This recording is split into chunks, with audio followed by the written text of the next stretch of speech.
کیا دیکھتا ہوں کہ میرے سر کے اوپر بادل کی طرح کوئی چیز ہے جس میں چراغوں کی طرح کچھ چیزیں روشن ہیں.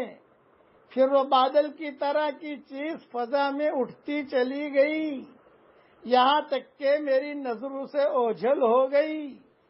میں صبح کو رسول اللہ صلی اللہ علیہ وسلم کی خدمت میں حاضر ہوا اور عرض کیا، اللہ کے رسول، میں گزشتہ رات اپنے باڑے میں قرآن شریف پڑھ رہا تھا، اچانک میری گھوڑی اچھلنے لگی.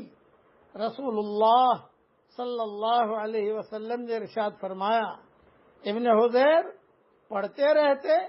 انہوں نے عرض کیا، میں پڑھتا رہا، وہ گھوڑی پھر اچھلی. رسول اللہ صلی اللہ علیہ وسلم نے ارشاد فرمایا، ابن حذیر پڑھتے رہتے؟ انہوں نے عرض